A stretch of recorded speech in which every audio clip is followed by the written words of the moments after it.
Hey Ben, you said you needed something from me? Ben?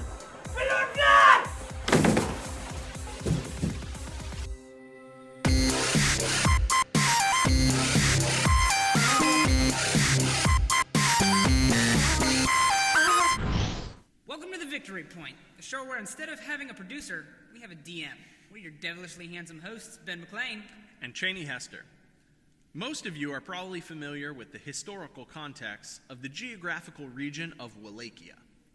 For those of you who aren't, though, you could just play I Am Vlad, the game based on their historical ruler, Vlad the Impaler. But let's be honest, they're all probably well versed in Romanian history.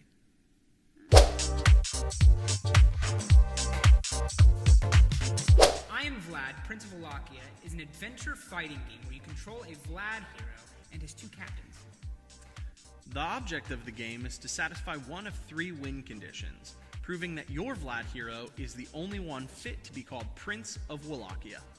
The game features some rather unique elements, including a non-traditional combat system and a turn dial that keeps track of time of day. Gameplay is composed of moving your Vlad hero, archer, and knight around the board to defeat werewolves, tower guards, and even other players.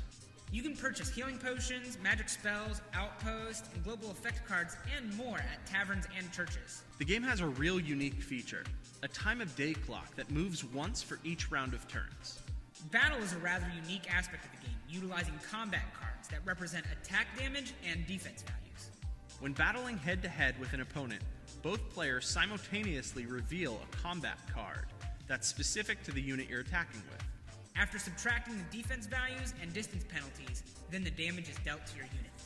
Each player has a character card with 3 HP dials, one for each of your units. If the HP dial reaches 0, then I guess it's dial 9 for murder. That joke's terrible.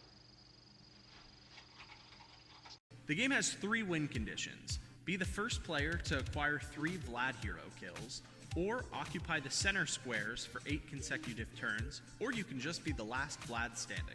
You will need to learn how to properly use the advantages of each unit to attain one of the 3 win conditions, or you're going to end up a bigger loser than an uneducated time traveler. Ah, good old Pompeii. What were they famous for again? Overall, the game is fun. I really enjoy the flexibility in multiple win conditions. It's always interesting when you can hide your motives from your opponents so they don't know what you're going for. And the packaging and game elements are really well built, and the design is super unique. They have these HP and time-lapse dials that are really cool and useful. This is a game designed for gamers. The complex gameplay and strategic variety does not make it ideal for a casual party game. You're going to want 4 players with this game.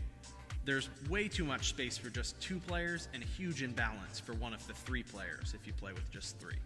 While the game world allows many possibilities of how to spend your turn, strategically a lot of them don't have much value, so gameplay becomes a little more straightforward.